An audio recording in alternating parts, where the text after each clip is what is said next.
The #1 selling product of its kind with over 20 years of research and innovation. Botox Cosmetic, out of botulinum toxin A, is a prescription medicine used to temporarily make moderate to severe frown lines, crow's feet, and forehead lines look better in adults. Effects of Botox Cosmetic may spread hours to weeks after injection, causing serious symptoms. Alert your doctor right away as difficulty swallowing, speaking, breathing, eye problems, or muscle weakness may be a sign of a life-threatening condition. Patients with these conditions before injection are at highest risk. Don't receive Botox Cosmetic if you have a skin infection. Side effects may include allergic reactions, injection site pain, headache, eyebrow and eyelid drooping, and eyelid swelling. Allergic reactions can include rash, welts, asthma symptoms, and dizziness. Tell your doctor about medical history, muscle or nerve conditions including ALS or Lou Gehrig's disease, myasthenia gravis, or Lambert-Eaton syndrome, and medications, including botulinum toxins, as these may increase the risk of serious side effects. For full safety information, visit BotoxCosmetic.com or call 877-351-0300. See for yourself at BotoxCosmetic.com.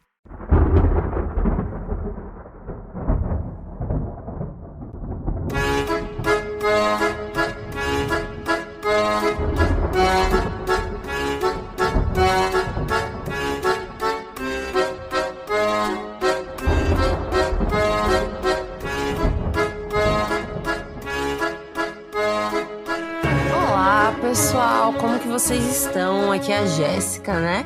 Estamos aqui em mais um 1001 Vampiros. Primeiro 1001 Vampiros desse ano, né?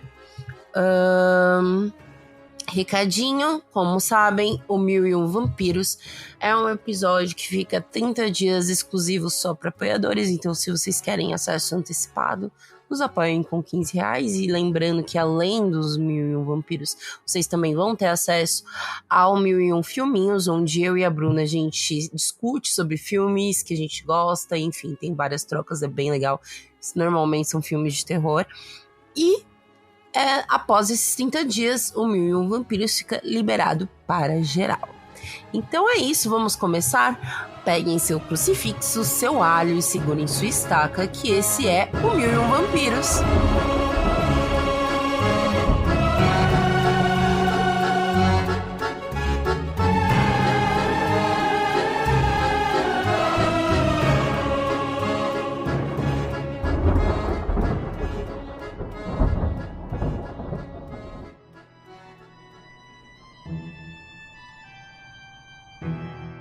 Bom, vamos começar, né, esse episódio, né, sempre com minhas pesquisas muito aprofundadas. E o pontapé inicial é que vampiros passam muito tempo dentro do caixão fechado, mas a porta deste armário deles é sempre muito aberta, né? Eu tenho uma teoria de que os vampiros não são héteros no geral. E eu vou falar sobre isso. Mas o Edward, mas os Vampire Diaries. Calma que para tudo se tem uma explicação. Mas primeiramente, vamos começar a falar sobre onde começa a homossexualidade vampírica, né? Dentro de uma perspectiva literária, por exemplo. Ou visual, ou de filmes, enfim. O vampirismo lésbico, ele começa, né, com essa questão homoafetiva dos vampiros. Ele é um torpor gótico inicial e no filme de exploração do século XX. O arquétipo de uma vampira lésbica era uma fantasia para contornar a forte censura das personagens lésbicas no reino de realismo social.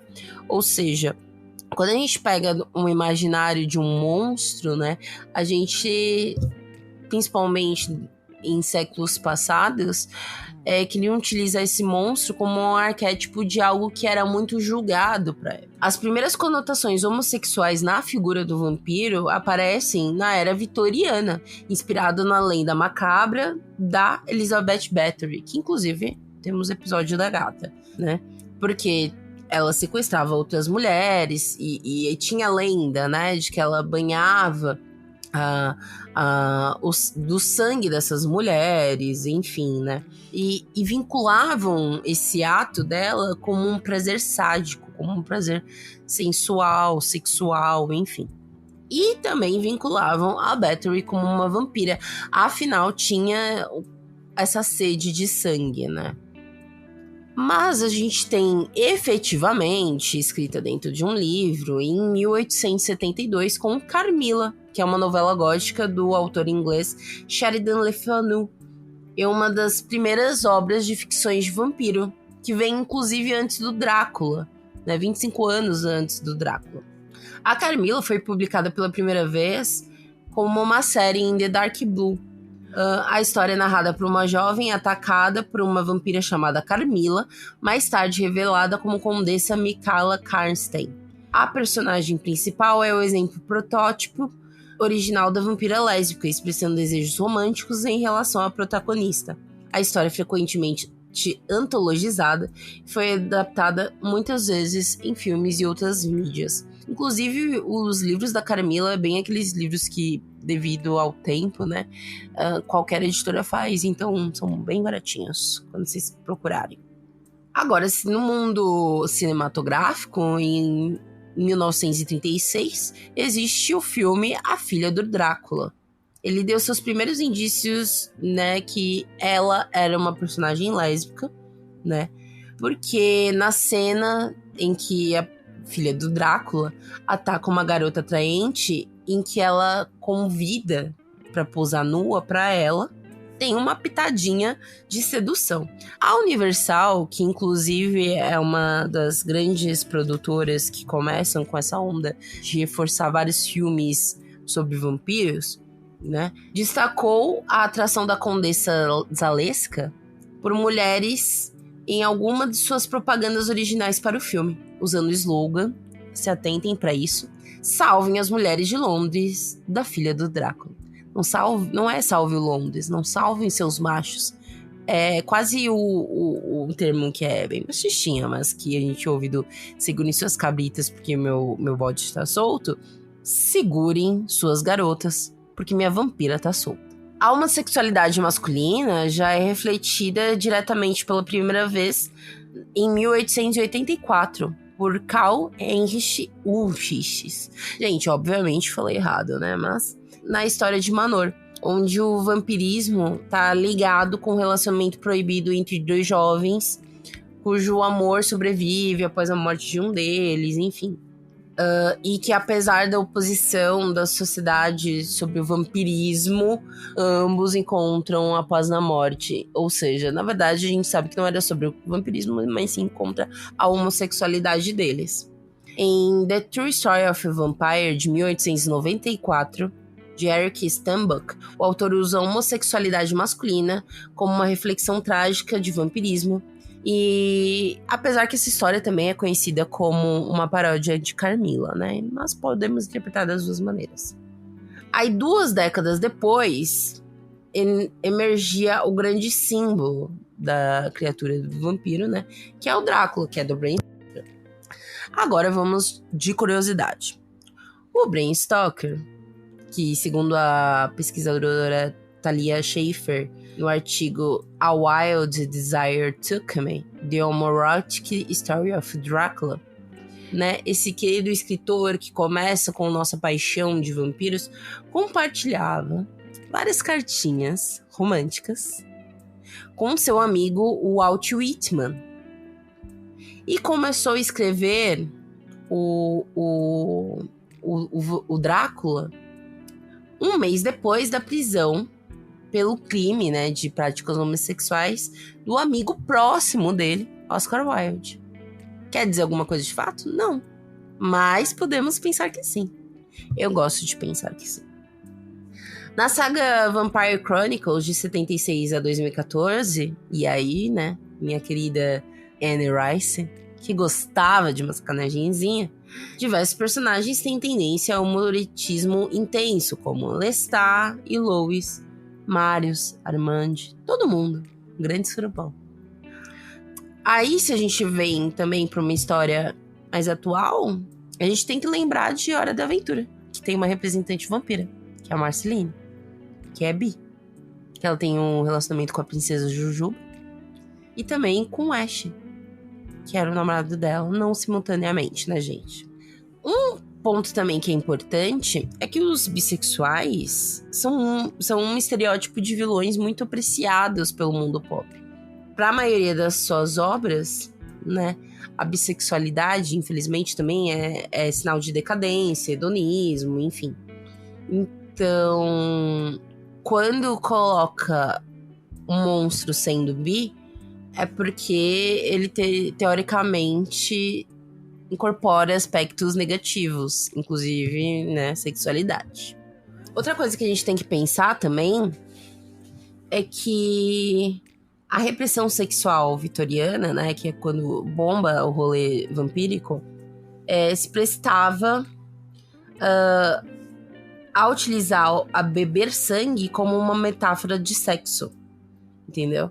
Então, quando a gente vê histórias, por exemplo, do Bram Stoker, onde ele suga o vampiro, o noivo da mina e tal, não sei o quê, essas histórias são muito vinculadas a um prazer muito grande. Então, não necessariamente o vampiro vai fazer sexo com todos os gêneros, mas ele vai sugar o sangue de todos os gêneros. E se ele sente prazer por aquilo, muitas vezes esse prazer pode ser, sim, sexual. Agora vamos de minha opinião, né? Eu acho que todos os vampiros acabam sendo bi, porque se você vive o suficiente, você tenta tudo pelo menos uma vez, né? E aí eu acho que eles se abrem principalmente por esse lance do prazer, que é o alimentar deles. E também, e aí é a minha teoria, tá, gente? Teoria que eu tirei da minha cacholinha. Que quanto mais se aceitam como imortais, mais eles estão abertos a vivenciar a sua sexualidade de maneira mais então eu acredito que quanto mais apegado à vida mortal, mais ele é heterozinho, mas eles não se abrem. Mas esses daí também não vão vivenciar, por exemplo, o prazer de ser vampiro. Eles sempre vão ver o vampiro como se ver como algo ruim e monstruoso. Fora que também eu acredito que há uma seleção natural, né? Porque vampiros bissexuais têm maior probabilidade de ter oportunidade de alimentação. Porque, por exemplo, vamos supor que o vampiro ele tem uma maior habilidade de hipnotizar uma pessoa que ele se sente atraído. Se ele é bissexual, ele consegue atrair mais pessoas, certo? E aí, a partir disso, bissexuais ou homossexuais também podem estar mais propensos a serem atraídos e transformados por um vampiro, porque ele já é uma figura contestadora. Então, por isso que eu acredito que quando a gente percebe uma tomada dos anos 2000, onde os vampiros, eles se tornam bonzinhos, eles não são mais monstros, eles são fofinhos, onde eles só são imortais, né? E aí a gente vê em Vampire Diaries, onde a gente vê, enfim, várias questões. Aí a gente vê personagens tipo do Edward, né? Que bebe sangue de animal. Tem uma família inteira com héteros, esperam um sexo até depois do casamento, sabe? Então você vê esses vampiros mais tradicionais. Porque pra mim tem muito do vínculo do quero parecer um serzinho normal. Porque não é normal você tem 100 anos e 100 anos frequentar a escola, né? Então, em nenhum momento, essas pessoas de fato se aceitam como vampiras. Elas se toleram como vampiras, mas não se aceitam, né? Em sua totalidade. A gente também tem um exemplo do Angel da Buffy, né? Que ele parece se tornar meio bi quando ele sente falta da sua alma, né? Enfim. Então, fica meio subtexto, sabe? Parece que ele fica mais bi quando ele tá mais mal. Enfim. Outra coisa também que eu acho que dá a entender que os vampiros não são héteros é que a maioria deles são europeus. Isso pode explicar porque certos hábitos e comportamentos deles, né, eram levados principalmente pros escritores norte-americanos como se fosse uma orientação. Então é isso, assim, gente, minha teoria de que não existe vampiro hétero. Quando a gente vê, por exemplo, Vampire Diaries, né, onde todos os vampiros são héteros, eu acho que não... Não, mentira. Mais pra frente tem. Eu acho que no The Originals tem, enfim. Mas quando a gente pega pelo menos os principais, a maioria são héteros. Porque é isso, eles são sempre tentando emular, né? uma vida terrena normativa. Vocês entenderam a minha ideia? Eu acho que sim, né? Então, essa aqui é a minha opinião. Não existe vampiro hétero porque todos querem questionar. E vampiros héteros são mais abstratos do que a própria existência dos vampiros. Mas eu acho que vou finalizar esse episódio com uma pergunta muito primordial. Por que todo bissexual é obcecado por vampiros? Me respondam aí, tá bom? E é isso, gente. Esse episódio ficou curtinho, só foi um devaneio, né? Que pode parecer confuso e de fato é, né? Como todos os episódios do Vampiros, do 1001 Vampiros. E vou deixar vocês aí, né? Refletindo sobre algo tão primordial que é a sexualidade vampírica. Bom, agora eu tô de saída. Peguem seu crucifixo, seu alho, segurem sua estaca, porque acabamos esse 1001 Vampiros.